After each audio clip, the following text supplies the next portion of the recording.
सब कहते हैं कि हीथ लेजर के बाद फिर कोई जोकर नहीं आया, और सच भी यही था। उसने एक खलनायक को इतनी गहराई से निभाया कि वह किरदार दर्शकों के दिलों में अमर हो गया। लेकिन 2019 में फीनिक्स का जोकर इस मिथक को तोड़ गया। फिल्म रिलीज होते ही सनसनी मचा दी। कई देशों ने तो इसे बैन तक कर दिया, क्योंकि फिल्म में दिखाया गया था कि कैसे एक सीधा सादा इंसान जबरदस्ती हंसने पर मजबूर होकर अंततः खतरनाक रूप धारण कर सकता है। आर्थर पेशे से एक जोकर था, जिसका काम सड़क पर खड़े होकर विज्ञापन बोर्ड घुमाकर ग्राहकों को आकर्षित करना था। लेकिन सड़क पर आते जाते लोग उसे नजरअंदाज कर देते। एक दिन कुछ गुंडों ने उसका विज्ञापन बोर्ड छीन लिया और उसे गली में खींचकर बुरी तरह पीटा। जब उसने ये बात अपने बॉस को बताई तो उसने न सिर्फ उसकी बात को नजरअंदाज किया, बल्कि उल्टा डांट लगाई और धमकी दी कि अगर बोर्ड नहीं मिला तो नौकरी से निकाल देगा। आर्थर मजबूरी में चुप रहा, क्योंकि इस नौकरी के बिना वह और उसकी माँ सड़क पर आ जाते। शाम को घर लौटते वक्त उसने एक छोटे बच्चे को देखा जो उसे घूर रहा था। उसने बच्चे को हंसाने के लिए मजाकिया चेहरे बनाए, लेकिन तभी बच्चे की माँ ने उसे डांट दिया। आर्थर सफाई देना चाहता था, मगर वह उसकी बात सुने बिना चली गई। उसी पल उसके भीतर का दबा हुआ गुस्सा और दर्द फट पड़ा। वह जोर जोर से पागलों की तरह हंसने लगा।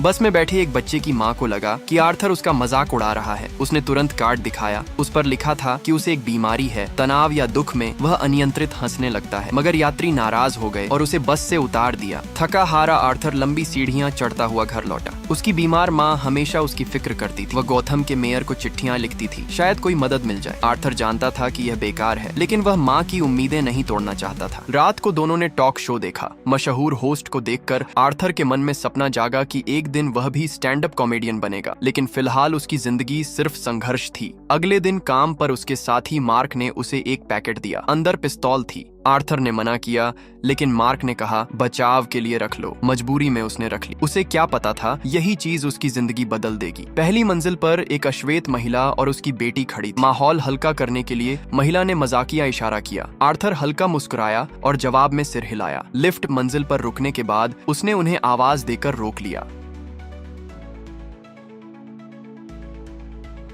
एक दिन आर्थर को कंपनी ने वेलफेयर अस्पताल में प्रदर्शन के लिए भेजा। बच्चों के सामने वह पूरी मेहनत से जोकर बनकर नाच रहा था। तभी अचानक उसकी जेब से पिस्तौल गिर पड़ी। उसने झट से उठा ली, लेकिन माहौल असहज हो गया। शो खत्म होते ही बॉस का फोन आया। उसे नौकरी से निकाल दिया गया। साथ ही मार्क ने बचने के लिए सारी जिम्मेदारी उसी पर डाल दी। इस तरह उसकी मामूली नौकरी भी चली गई। निराश आर्थर मेट्रो में बैठकर घर लौट रहा था। वहाँ 3 अमीरजादे शराब पीकर एक लड़की को परेशान कर रहे थे। लड़की ने मदद की नजर से उसकी ओर देखा, मगर आर्थर चुप रहा। तभी उसकी बीमारी ने उसे घेर लिया और वह अचानक जोर जोर से हंसने लगा। पूरी बोगी में उसकी हंसी गूंज उठी। लड़की मौके का फायदा उठाकर निकल गई। अब वे तीनों समझे कि आर्थर उनका मजाक उड़ा रहा है। उन्होंने उसे घेर लिया। आर्थर कुछ कह पाता उससे पहले ही घूंसे और लातें बरसने लगी। हर चोट के साथ उसकी हंसी फीकी पड़ने लगी और अंदर का गुस्सा उबलने लगा। लोगों की हंसी, दोस्तों का धोखा, बॉस की बेरहमी और हर रोज की बेइज्जती, सब एक साथ याद आ गया। आखिरकार वह गुस्सा जो बरसों से दबा था फट पड़ा। यही वो पल था जिसने उसकी जिंदगी की दिशा हमेशा के लिए बदल दी। एक आदमी भाग निकला, मगर आर्थर ने उसे छोड़ने का फैसला नहीं किया। उसने ठान लिया था जो भी उसे अपमानित करेगा उसे कीमत चुकानी होगी। वह मेट्रो से बाहर दौड़ा और निशाना साधकर गोली चला दी।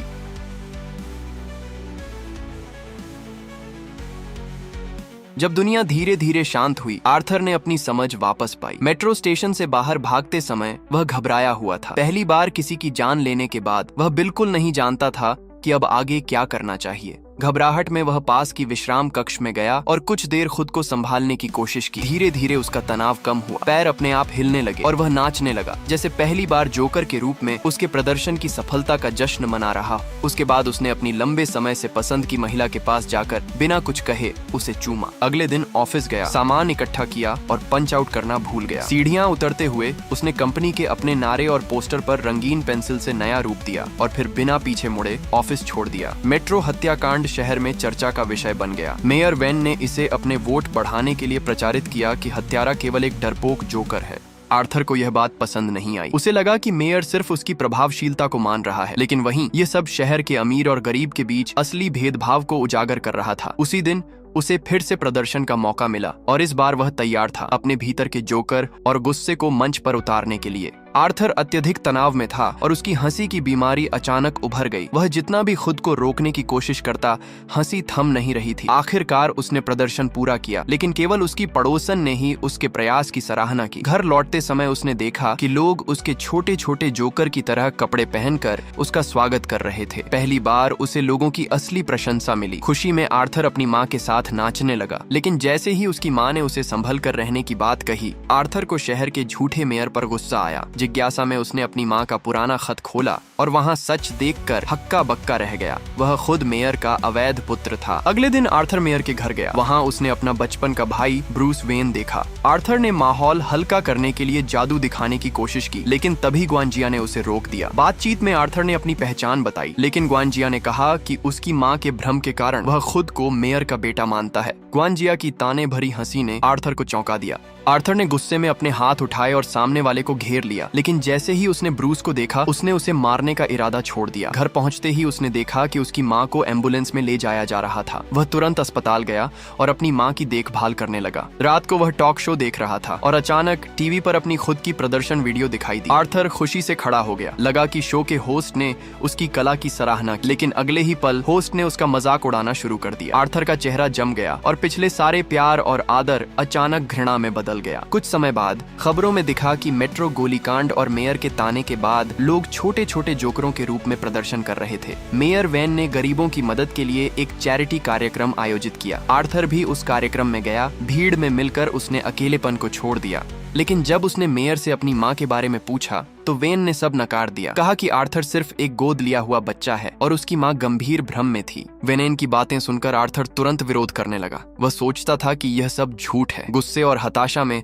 वह जोर जोर से हंसने लगा। वेन ने बस सिर हिलाकर उसे छोड़ दिया और चला गया। प्रभावित आर्थर घर लौटकर फ्रिज खोलता है और सारे सामान निकालकर खुद को कमरे में बंद कर लेता है। शायद यही तरीका था जिससे उसका टूटता हुआ मन थोड़ी राहत पा सके। अगली सुबह उसे मोरी का कॉल आता है। मोरी चाहता था कि आर्थर शो में गेस्ट बने। आर्थर चेहरे पर कोई खुशी नहीं दिखाता, क्योंकि उसे लगता था कि मोरी बस उसे जनता के सामने फिर से अपमानित करने वाला है। फिर भी वह मान जाता है। शो से पहले आर्थर अस्पताल जाता है, जहां उसे अपनी माँ के मेडिकल रिकॉर्ड्स मिलते हैं। पता चलता है कि उसकी माँ गंभीर भ्रम और आत्ममोहग्रस्तता की बीमारी से पीड़ित थी और उसने कई बार आर्थर पर हिंसा की थी। लेकिन जब वह आगे की जानकारी मांगता है तो स्टाफ कहता है कि बिना अनुमति कुछ नहीं दिखाया जा सकता। आर्थर समझ जाता है कि उसे अब खुद ही कुछ करना होगा। मौके का फायदा उठाकर वह अपनी माँ का मेडिकल रिकॉर्ड लेकर भाग जाता है और सीढ़ियों से तेजी से निकलता है। आखिरकार उसे सच्चाई पता चलती है। वह सिर्फ गोद लिया गया बच्चा ही नहीं है, बल्कि उसकी लगातार हंसी और बेचैनी का कारण भी माँ की अत्याचारपूर्ण परवरिश थी।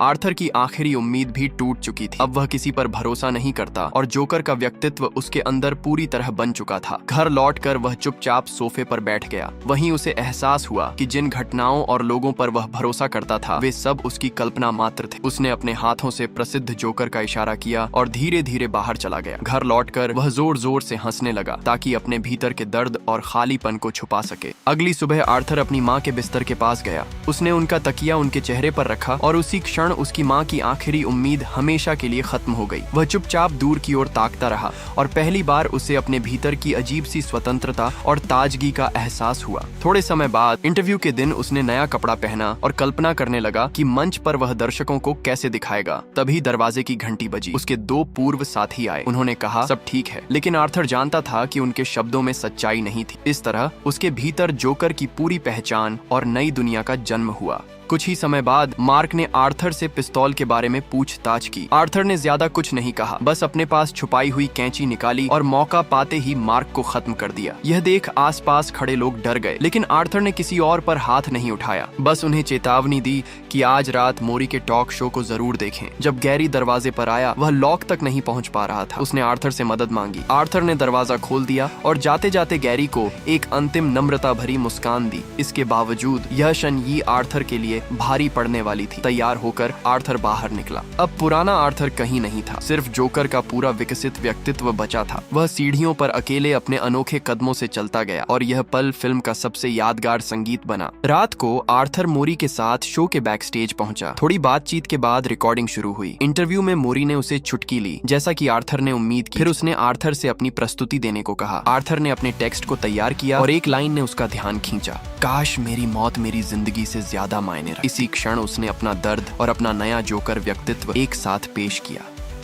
शो के दौरान आर्थर ने खुद को छोटे छोटे जोकर और मेट्रो हत्याकांड का जिम्मेदार बताया। मोरी ने शुरू में सोचा कि वह मजाक कर रहा है, लेकिन आर्थर ने गौथम के अमीरों और मोरी की बेशर्म हरकतों की आलोचना की। मोरी ने सिर्फ रेटिंग के लिए उसे चुटकी लेना जारी रखा और सीधे कह दिया कि वह एक असली जोकर है। इसके बाद दोनों के बीच तेज बहस शुरू हो गई। आर्थर ने महसूस किया कि समाज और पुलिस ने उसे और अन्य कमजोरों को छोड़ दिया है और अब वह सिर्फ अपना रास्ता खुद चुनने वाला है।